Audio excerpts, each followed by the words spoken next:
Hello there guys, so this is the build guide for the Runesmith class, which consists of defense and rune masteries. So we're gonna go straight to the skills as usual. Let's begin with the rune mastery. I'd say it doesn't matter too much which of the two masteries you start with. I think defense mastery will be a bit more central to it, although you can prioritize rune skills more, although for the most part this class is gonna be quite straight up melee kind of damage dealer, physical damage dealer. So there's not gonna be much of a using, the casting stuff. So those skills to do with, spell casting in the rune mastery won't be of much use to you.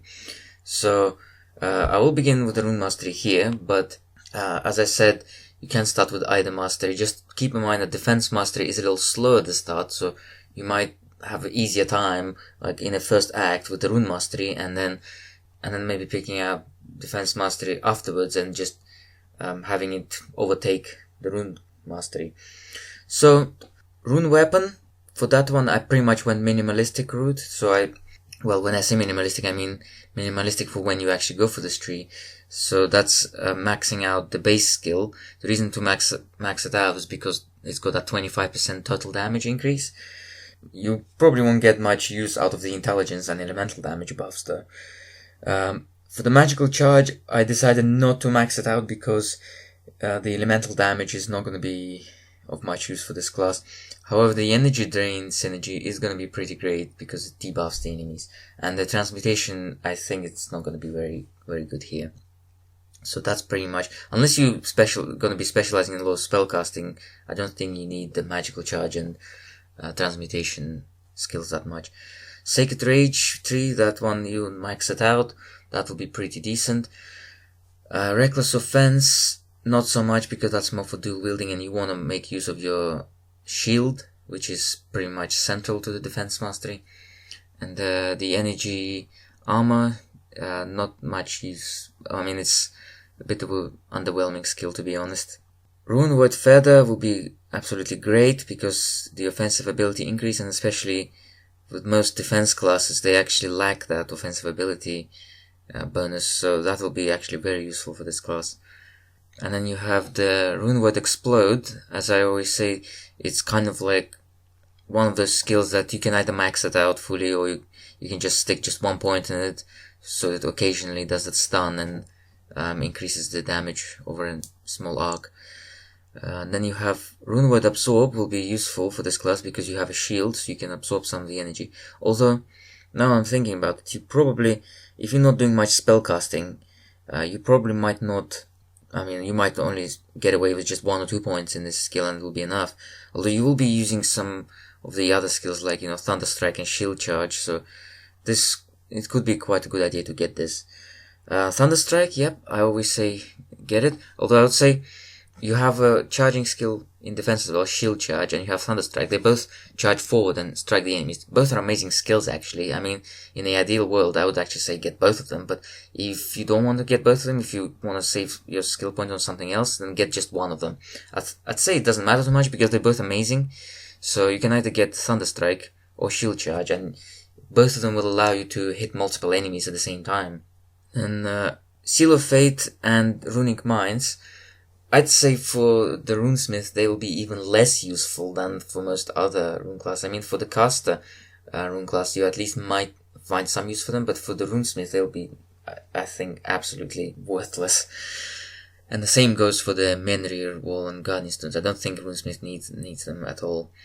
Rune of Life is great, though. I think every rune class is gonna get some use out of it. I mean, especially for this class, you're gonna need some of that percentage strength bonus and also the increases to the resistances. Now I'll go to the defense. So in the defense, I didn't go for concussive blow, although if you're using clubs, you could stick maybe 1 or 2 points in it. I think you might have like an odd 1 or 2 points, but I didn't put it because just in case if you're not using clubs. Now you have these three skill trees here, the buff ones, the adrenaline, and the rally and the battle awareness. So adrenaline is pretty decent. I'd say usually when I talk about defense class, I say you want to get it mostly for the defensive reaction because that gives you a huge buff, temporary buff. The health regeneration from adrenaline isn't too great unless you're concentrating on the health regeneration build. So most times you probably don't need to get it. You just want to go for the defensive reaction. The rally. Okay, now rally is interesting because most times I kind of tell you that it's okay, nothing special, and if you are going for like adrenaline and battle awareness, you don't need to go for rally. But I noticed that since the anniversary edition, if you actually compare some of the stats, they actually massively increase the bonus that you get, the healing bonus that when you upon activation of the skill. With the old version, you'd only get to something like up to 1700, so 1700 health healed, like immediately healed upon activation of skill, but that's only at like full 12 points. Now here, you can get to that amount with just 5 or 6 points, and at full 12, you get some like nearly 5000 health points. So they really seriously buffed the health. I mean, you don't have to get it, but it's quite nice, you know, if you don't want to be always wasting your potions, you could actually just have this, you know, ready on hand, and then obviously it's going to have a recharge, but if you are a defense class, you probably not need to heal yourself too much because you'll be tanking most of the damage. Although I'd say Rally is alright. I mean, it's got some nice buffs as its synergies, but the main problem I have with the Rally is that it's only lasts 10 seconds long, so unless you know exactly when to activate it, I wouldn't recommend it. I would actually say Battle Awareness and Adrenaline are a little better. So the Battle Awareness, so for that one, I'd say it's good to max out its synergies.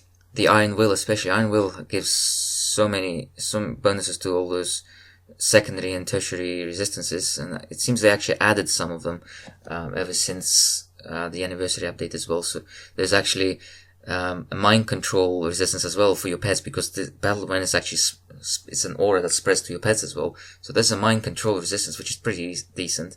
Although with this class you're not going to have any pets. So yeah, I mean the Battle Awareness skill itself, you might get some, you do get defensive ability bonus, but I think with 12 points, the bonus you get from it isn't too huge. So unless you really, getting extremely low on defensive ability, I wouldn't advise you to max it out. Okay, quick recovery, that's a great skill, so I would definitely get it, put at least 1 point as early as possible and then max it out towards later in the game. This is actually a nice addition to your Sacred Rage, which was in the Rune Mastery, because they both are your, defensive, highly defensive skills, which like for when you're dying, massively boosts up your defensive capabilities for a short period of time. So if you actually, if you're doing really well, you might only want to get just one of them, but I think both would be even better. Now Shield Charge, as I mentioned already, Shield Charge is amazing, and since you already have Thunder Strike and Rune Mastery, I'd say you don't have to get both of those skills, so you could just get one of them, and that will be enough, but with two, you'll be godlike, And Bata is alright. I'd say 1 point in the base skill and in the synergy could be enough. You could stick it on your right mouse button. Although, if you're going for both Shield Charge and Thunder Strike, you might even forgo Bata altogether, because Bata is going to be kind of inferior to those two. You can then stick either Thunder Strike or Shield Charge on your right mouse button and then have another one of those on the hotkeys.